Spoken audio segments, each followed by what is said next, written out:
ఒక 3-4 it was old question అయిపోయింది కదా ఎప్పుడో 6-7 years back why you are pulling again నాకు అడగాలనిపించింది అన్ని ఛానల్స్ మొత్తుకొని అందరికి ప్రతి ఛానల్ ఇదే చెప్తుంది అదే క్రాంతి అడగలేదు కదా లేదు సో అందుకోసమే నేను మిమ్మల్ని అడిగిన 6-7 members నేను అప్పట్లో కూడా అదే చెప్పా see no one forced me but there is it ఇప్పటికి కూడా ఉందా తెలుగు ఇండస్ట్రీలో నాకు తెలియదు మేడం అందుకోసం అడుగుతున్నా ఏం చెప్పాలో తెలియక ఇలా తెల్లబోయాను నేను తెల్ల దుస్తులు ధరించి ఎవరు మారరు ఇది 2023 సో పోను వర్స్ అవుతదే కానీ ఇంకా గ్రేట్ గా మారిపోవడానికి త్రితయుగం వచ్చేసింది ఏంటి 5 ఏళ్లలో రైట్ ఒకవేళ మీరు అన్నారు కదా మీరు ఆ కమిట్మెంట్ ను నిరాకరించారు కనుకనే ఇప్పుడు ఈ పొజిషన్ లో ఉన్నారు లేకపోతే నిజంగా ఒక మంచి పొజిషన్ లో ఉండి అటు సినీ ఫీల్డ్ లో ఒక మంచి స్టార్డమ్ ఇటు సినీ ఫీల్డ్ నుంచి సక్సెస్ అయిన తర్వాత ఇటు వచ్చిన పొలిటికల్ కూడా మంచి కెరీర్ ఉంటుండే కావచ్చు మీకు హ్యూమన్ క్యాలిక్యులేషన్స్ తో వేసుకుంటే అంటే గాడ్ డెస్టినీ నేను బాగా నమ్ముతాను ఎవరికి ఏముందో అది నేను నమ్ముతాను మన హ్యూమన్ వర్క్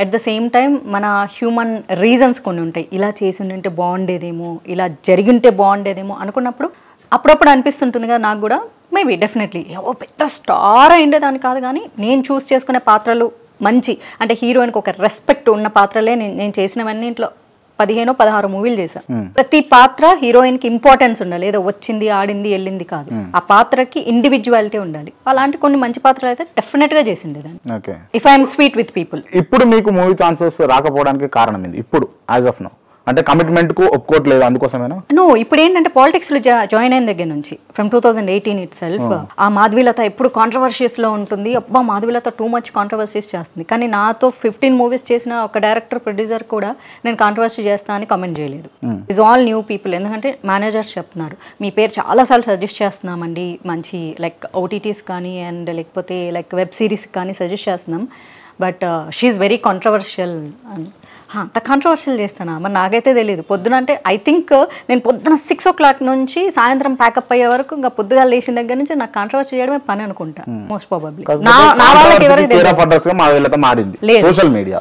నేను మాట్లాడిన దాన్ని జనాలు కాంట్రవర్సీ చేస్తున్నారు I never did any controversy మీరు అసలు మాట్లాడేది కరెక్ట్ అనిపిస్తారా మీకేనా నాది నాకు కరెక్ట్ అనిపిస్తుంది కదా కరెక్ట్ అనిపిస్తేనే నేను మాట్లాడతాను సాఫ్ట్ గా మాట్లాడే చోట సాఫ్ట్ గా మాట్లాడతా నావి చాలా స్వీటెస్ట్ వీడియోస్ ఉంటాయి ఇన్స్టాగ్రామ్ లో కానీ ఫేస్బుక్ లో కానీ అట్ ద సేమ్ టైం ఆ టాపిక్ ని బేస్ చేసుకొని అది అగ్రెషన్ తో మాట్లాడాల్సి వస్తే అగ్రెషన్ తో మాట్లాడుతున్నా అది నా ఎక్స్ప్రెషన్ కదా సరే ఏమనుకోకండి మేడం ఈ మాట అంటున్నందుకు మాధవీలతకు పిచ్చి పట్టిందని అంటే ఏమంటారు మీరు అది మీ పిచ్చి కదా నాకు పిచ్చి ఉందా డెఫినెట్ గా ఎవరి పిచ్చి వాళ్ళకి ఆనందమే కదా మరి నాకు పిచ్చి అని మీరు డిసైడ్ అయితే మీరు ఇలా మా ఇంటికి వచ్చి ఇంటర్వ్యూ తీసుకునే వాళ్ళు కాదు కదా నాకు బ్రెయిన్ ఉంది నేను మాట్లాడతాను మీరు ఏ ప్రశ్న అడిగితే దానికి నేను కరెక్ట్ సమాధానం చెప్తానని నమ్మారు కాబట్టి మీరు వచ్చారు నాకు పిచ్చి పట్టిందంటే మీరు పిచ్చి హాస్పిటల్కి పోతారు కదా మా ఇంటికి ఎందుకు వస్తారు ఓ ఇక్కడ ఉన్నానా సరే అది మీ పిచ్చి అనుకుంటే లేకపోతే చూసే జనాలు పిచ్చి అనుకుంటే లెట్ దెమ్ బీ హ్యాపీ ఇప్పుడు మీ ఆనందాన్ని నేనెందుకు కాదంటాను నేను ఇప్పుడే కాదు కాలేజ్ డేస్ నుంచి కూడా అలానే అనుకున్నాను మీరు నన్ను జడ్జ్ చేస్తే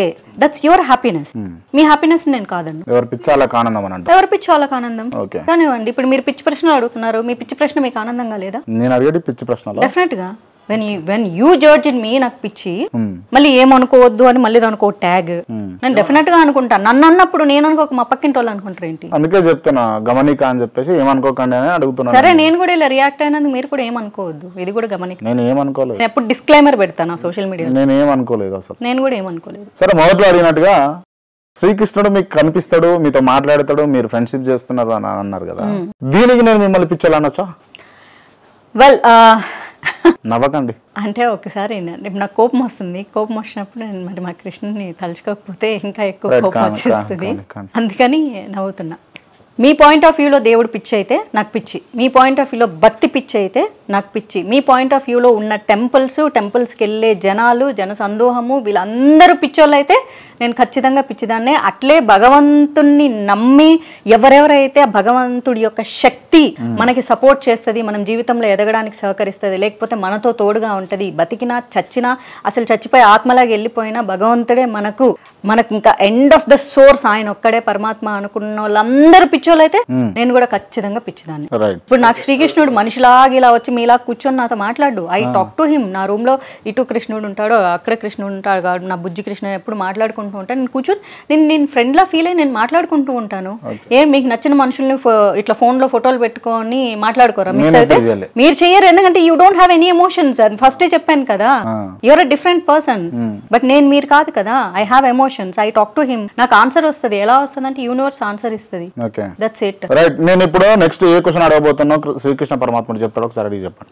కాదు, నేను ఇంకో ప్రశ్న మిమ్మల్ని అడగాలను. మీకు రామకృష్ణ పరమహంస గారి గురించి తెలుసా? తెలియదు నాకు. సో మీకు తెలియదు, మీకు ఎవరి గురించి తెలియదు. సో ఇట్లాంటి ప్రశ్న అడగని తెలుసు. నేను తెలుసుకుంటా అండి ఎవరి గురించి. తెలుసుకోండి. రామకృష్ణ పరమహంస గారు అమ్మవారి దగ్గర మారం చేశారు. నాకు ఒక్కసారి కనిపించు, నాతో ఒక్కసారి మాట్లాడు. ఏం నీ బిడ్డతో నువ్వు మాట్లాడవా? నీకు మాట్లాడే ఇష్టం లేదా? నేనేం పాపం చేశాను, నేనేం తప్పు చేశాను, నాకు కనిపించి మాట్లాడని మారం చేశాడు.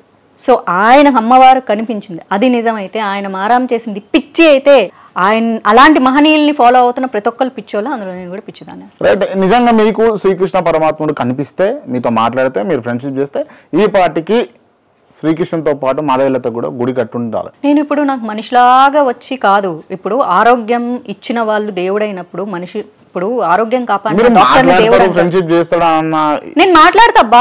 ఎట్లా? నేను ఇట్లా పెట్టుకుని మాట్లాడతా, అలానే మాట్లాడతాను. నాకు అదే వచ్చు, ఎగ్జాక్ట్లీ అలానే మాట్లాడతాను నేను. పాసిబుల్ అండి.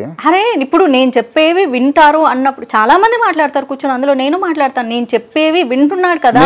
నేను కూడా హిందూనేనండి, నేను పోయి మొక్కుతా దేవుని ముందు. మీకు భయం భక్తి నాకు రెండు లేవు.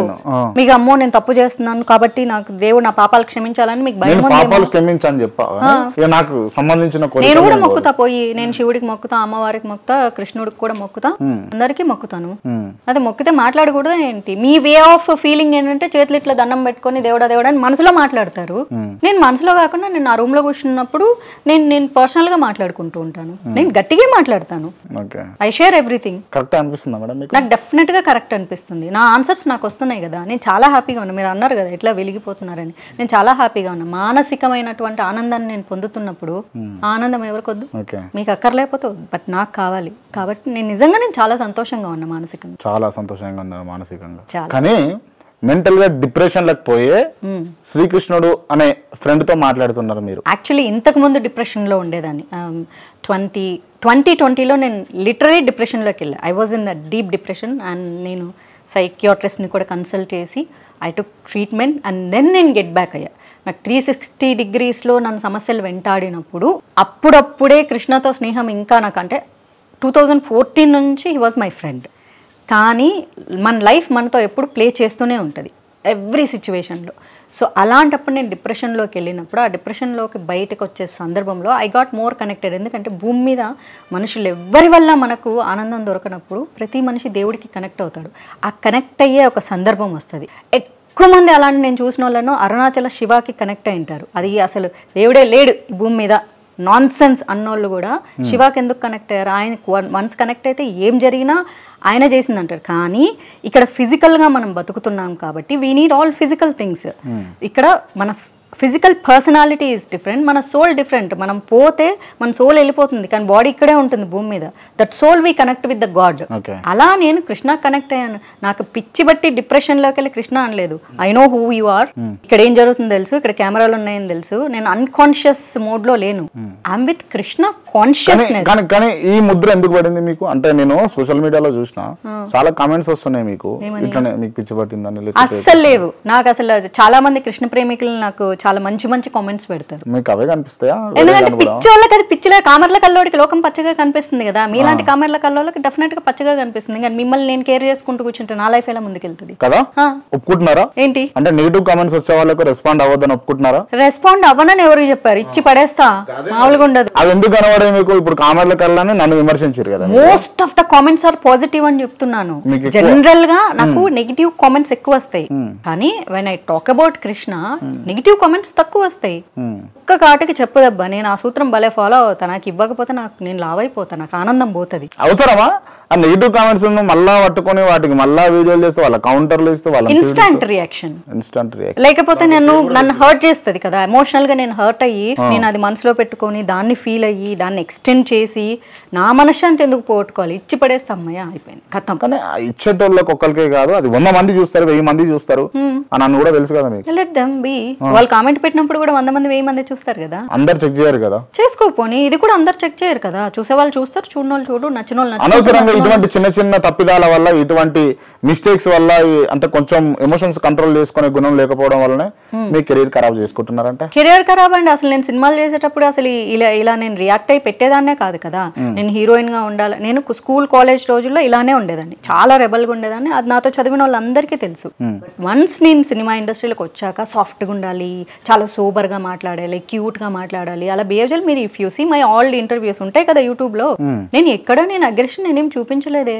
వన్స్ నేను పాలిటిక్స్ లోకి వచ్చిన తర్వాతనే నేను ఆ సందర్భాన్ని బట్టి నేను రియాక్ట్ అవుతున్నాను తప్ప, వాంటెడ్ నన్ను నేను కంట్రోల్ చేసుకుని నా రియాలిటీని తొక్కిపెట్టి ఇన్ని సంవత్సరాలు సినిమా ఇండస్ట్రీ కోసమే ఉన్నా, అది కూడా నాకు నచ్చలేదు.